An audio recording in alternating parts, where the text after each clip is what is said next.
하늘의 위로와 평강이 가득하기를 바랍니다. 옆에 분에게 한번 인사할래요? 하나님이 당신을 정말 사랑하십니다.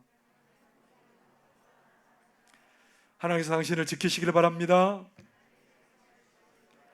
하나님께서 당신에게 평강 주시기를 바랍니다.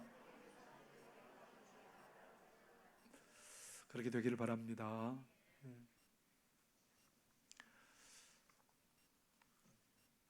인류의 역사는 참 많은 발명들로 이루어져 가고 있습니다. 인류의 역사 속에 많은 발명들이 있는데 그 중에 획기적인 발명이라고 할 수 있는 게 뭘까요?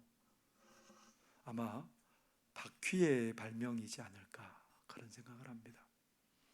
옛날에는 사람들이 짐을 이렇게 들고 다니거나 지게에 지고 다니는 게 참 얼마나 힘들고 어려웠는지 눈물 나는 시절이었습니다. 지게를 지고 다니다가 그 다음에 나온 게 뭘까요?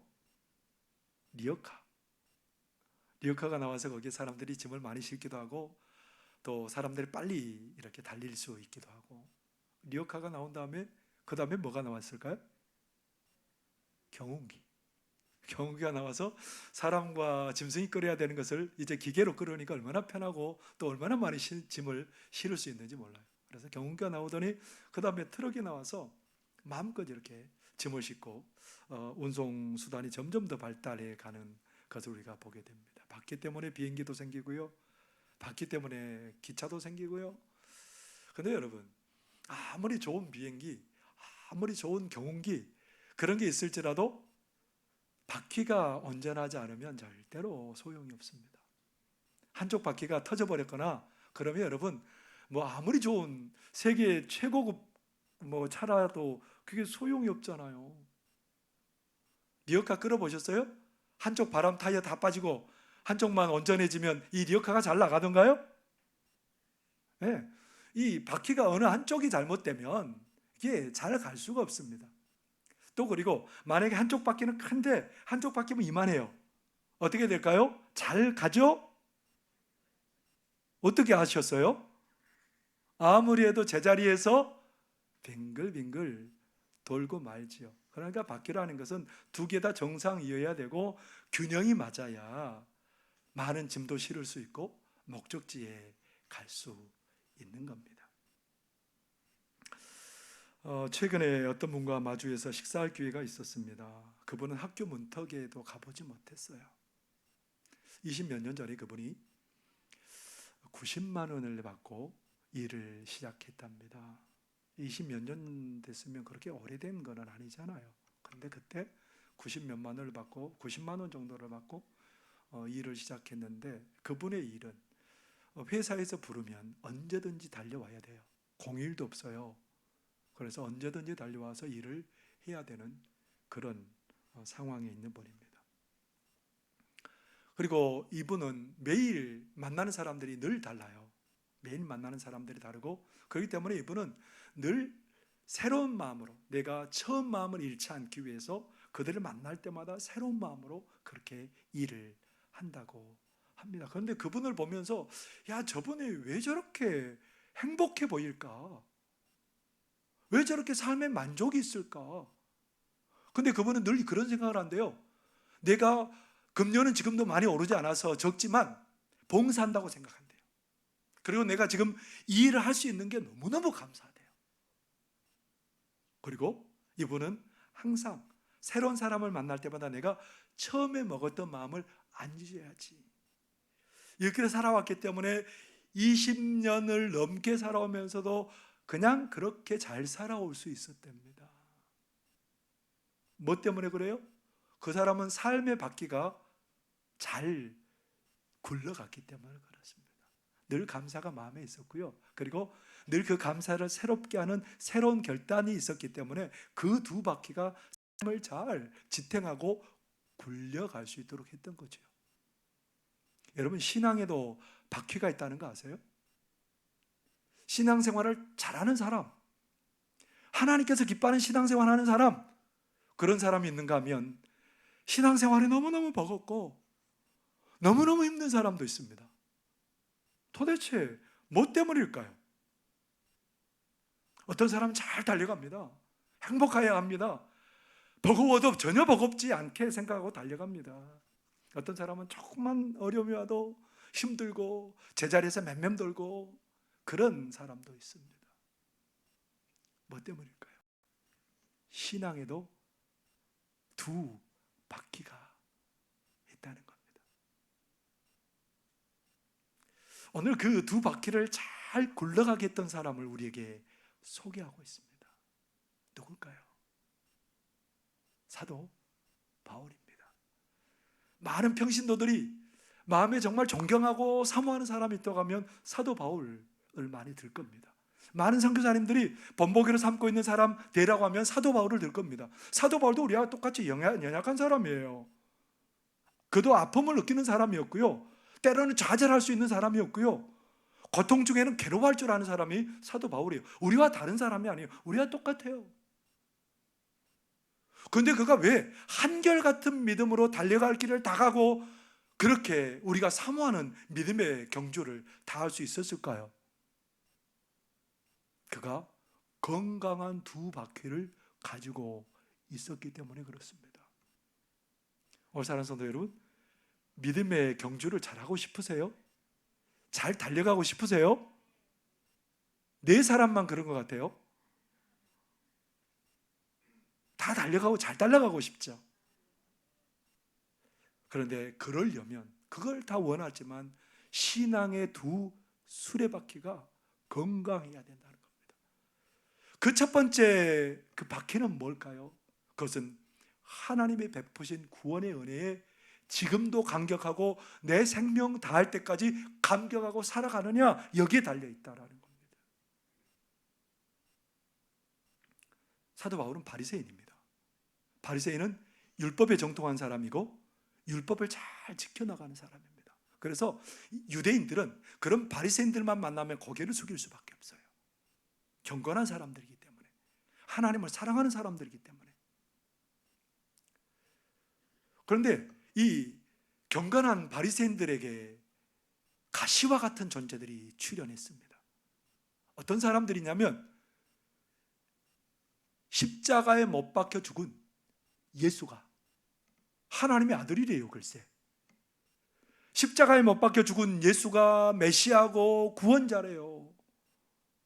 사실 율법에 의하면 십자가, 그 나무에 달린 자는 저주받은 자인데 그 예수가 구원자라고 그러니까 이 하나님을 잘 섬기는 바리새인들의 눈에는 이 사람들은 가시와 같은 존재, 없애버려야 돼. 하나님을 모독한 존재들이에요.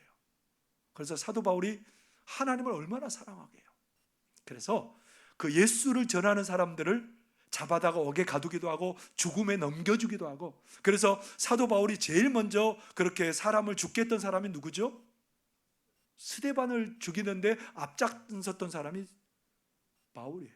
그리고 예루살렘 교회에 큰 박해가 닥쳐오고, 사도 바울은 그래도 직성이 안 풀립니다. 어디까지 가요? 다메섹이라는 우리로 하면 만주 정도 되죠. 다메섹, 그러니까 이스라엘 지경을 벗어나서 멀리까지 원정을 갑니다. 대제사장으로부터 공문을 받아서, 고난의 위임을 받아서 예수 믿는 사람들을 지금 잡으러 가는 겁니다. 다메섹까지 가는데 갑자기 낮에 그 정오에 태양보다 더 뜨거운 빛이 바울과 그 일행을 둘러비칩니다. 뭐라 그랬을까요? 음성이 들려옵니다. 사울아, 사울아, 왜 네가 나를 박해하느냐? 주님, 누굽니까? 나는 네가 박해하는 예수다. 비로소 바울이 누구를 만난 거예요? 부활하신 예수님을 만난 거예요. 이건 깜짝 놀랄 일이에요. 나 같은 박해자, 나 같은 못된 사람을 부활하신 예수님이 만나주신 거예요. 자격이 없잖아요. 자격이 없는 그를 예수님이 만나주셨습니다. 그 감격이 얼마나 컸는지 나중에 고린도 성도들에게 편지를 할 때 그 감격을 이렇게 표현하고 있어요. 고린도전서 15장 8절에 말씀합니다. 맨 나중에 만삭되지 못하여 난 자 같은 내게도 보이셨느니라. 무슨 말이에요? 육삭동이 칠삭동이란 말이에요. 덜 떨어진 사람이라는 거예요. 쉽게 말하면 덜 떨어진 나와 같은 사람을 예수님이 찾아와 만나 주셨대요. 너무너무 감격했답니다. 예수님을 믿는 사람들을 그렇게 핍박하고 그렇게 하나님의 뜻을 그냥 온 힘으로 반항했던 그를 만나주시고 예수님을 통해서 그를 구원받게 하시고 그런 은혜를 주셨답니다. 얼마나 감격했는지 몰라요. 너무너무 감격해서 이제 다메섹에서부터 바로 복음을 전합니다. 그 감격이 얼마나 갈까요, 여러분? 감격했습니다. 얼마나 갈까요? 얼마 갈까요? 한 달? 1년? 10년? 여러분, 감격이 오래 가는 거 참 안 쉬워요. 여기 다 보니까 뭐 얼굴이 그저 감격이 없어요. 오늘 예배 왔는데 왜 이렇게 주일이 빨리 와가지고 오늘 예배 드려야 돼? 2주에 한 번 예배 드리면 안 돼? 여러분, 감격이 어느새 우리 사라졌어요. 그런데 사도 바울은 그 감격이 어디까지 갔을까요? 사도 바울이 맞아 모든 사역을 다 마치고 로마의 감옥에까지 들어가잖아요. 근데 로마의 감옥에서 사도 바울이 편지를 쓰는데 에베소 교인들에게 편지를 써요. 그 감옥에서까지 사도 바울이 뭔 얘기했겠어요? 에베소 교인들에게 이렇게 말합니다. 에베소서 2장 1절과 8절 말씀을 제가 한번 읽어 들어 볼게요. 앞에 자막을 보시기 바랍니다. 그는 허물과 죄로 죽었던 너희를 살리셨도다.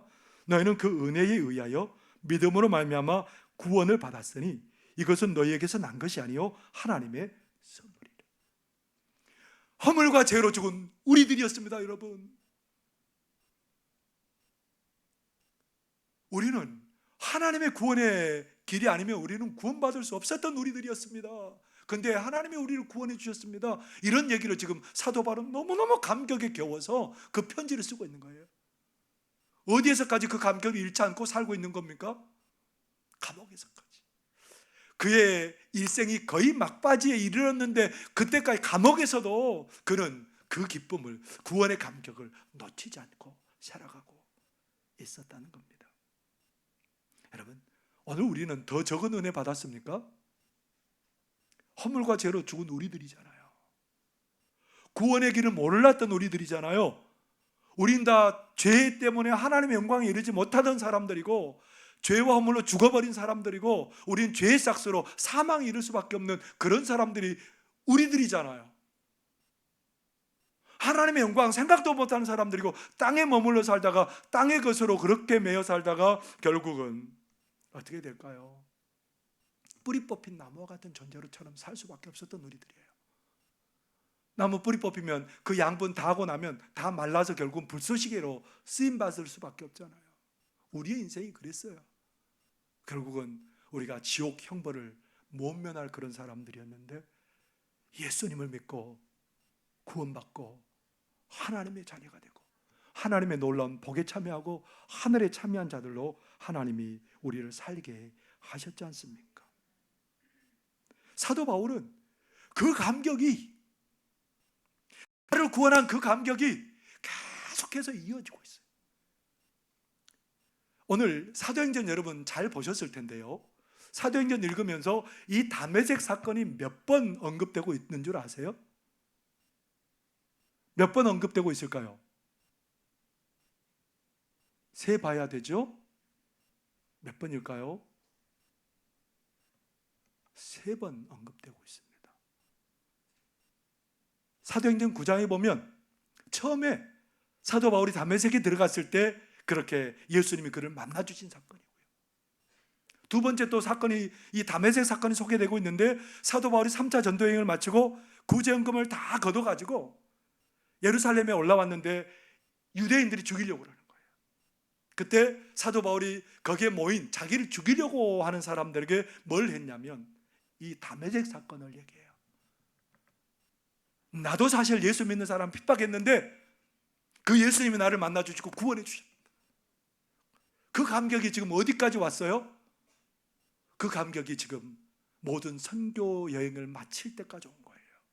그리고 26장에 오늘 말씀해 보면 다메섹 사건이 나와요. 로마로 압송되기 전에 마지막에 이제 자신을 위해서 변호할 기회가 생겼어요. 총독 베스도와 그리고 아그리빠 왕과 많은 고관들이 모여 있는데 자신을 변호하면 되잖아요. 근데 뭔 얘기했을까요? 복음을 전해요, 그들에게. 다메섹에서 말이에요, 제가 이랬는데요. 그러면서 그가 복음을 전합니다. 사도 바울은 계속해서 이 구원의 감격을 어디까지 계속해서 가지고 다니는 사람이냐면, 계속해서 그의 인생 다가도록 걸음걸음마다 그 구원의 은혜를 감격하며 감사하며 생각하고 있어요. 사도 바울이 로마 감옥까지 들어갔습니다. 감옥에 투옥됐다가 잠깐 나와요. 그리고 이제 디모데와 함께 전도하고, 디모데는 에베소 교회에서 이제 교회를 섬기는데 사도 바울이 디모데에게 편지 씁니다. 뭐라고 편지 쓸까요? 디모데전서 1장 15절에 보면 이렇게 말합니다. mit보다 모든 사람이 받을 만한 이 말이요, 그리스도 예수께서 죄인을 구원하시려고 세상에 임하셨다 하였도다. 죄인 중에 내가 괴순이라. 그의 인생의 말년에 뭐라고 말해요? 죄인 중에 내가 괴수다. 나 같은 사람을 우리 하나님이 사랑하시고 도구로 사용해 주셨다. 그 감격이 너무너무 커서 믿음의 아들 디모데에게도 나는 죄인 중에 뭐라고요? 우두머리다. 그런 나를 하나님이 사랑해 주셨다. 구원의 은혜 베풀어 주셨다. 이게 너무너무 뼈에 사무치도록 감사한 거예요. 하나님이 이 구원의 은혜에 감격한 사람들 하나님이 기뻐하신다는 거 여러분 아세요? 구원의 은혜에 감격하지 못하는 그 문제를 하나님께서 별것 아닌 문제라고 말씀하지 않으세요. 요한계시록에 보면 요한계시록 2장부터 에베소 그 소아시아 지역의 7교회에 보낸 그 편지들이, 그 글들이 등장하잖아요. 맨 처음에 어느 교회가 나와요? 에베소 교회.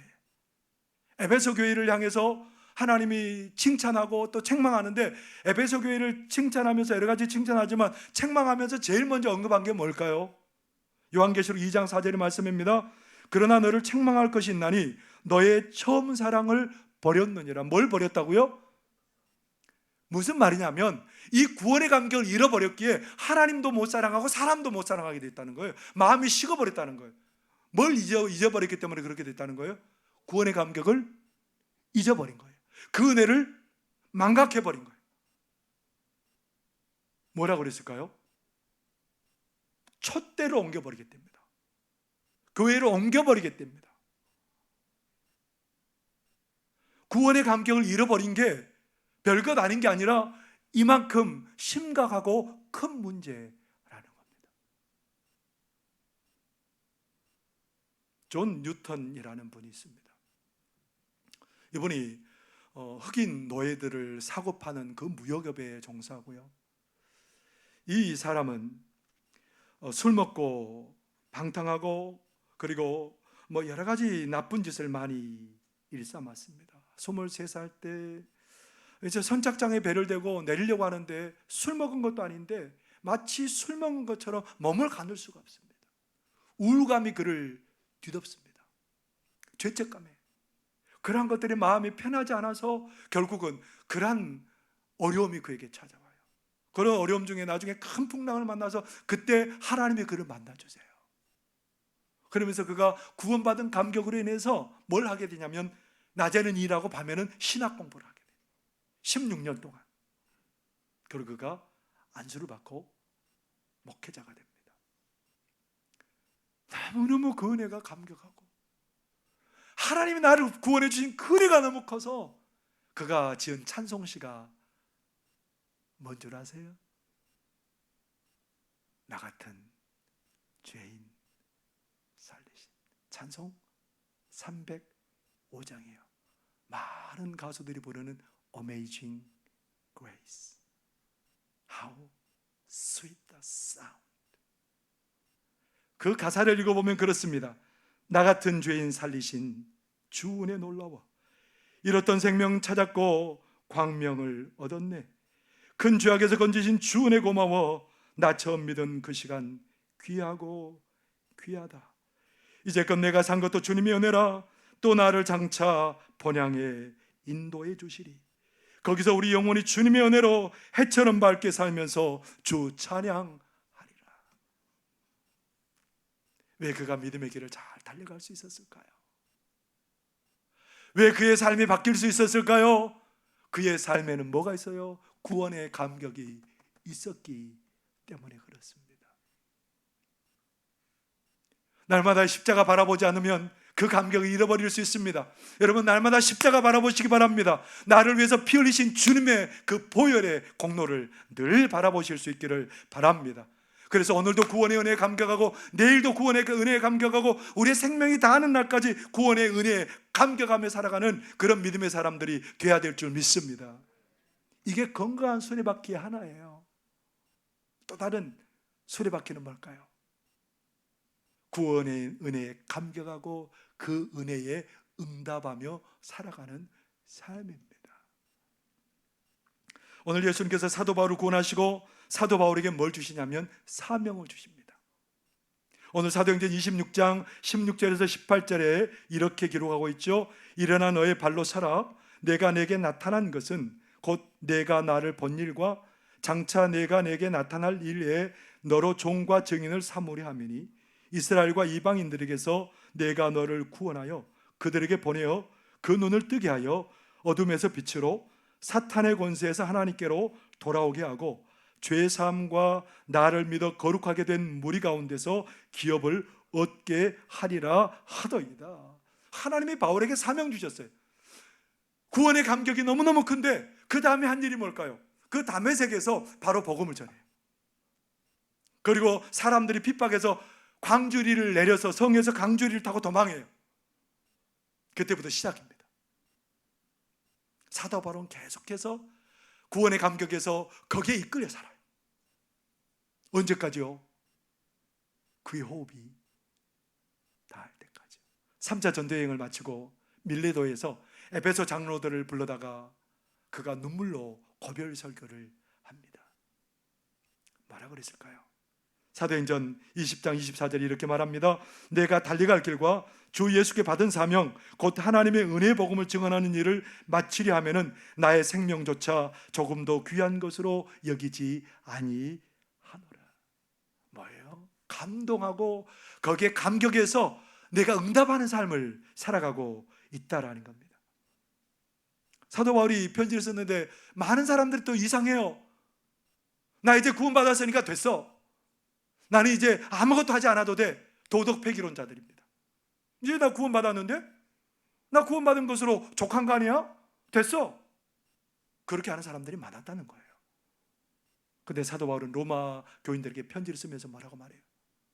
로마서 1장부터 8장까지는 오직 믿음으로 말미암아 없는 구원에 대해서 얘기해요.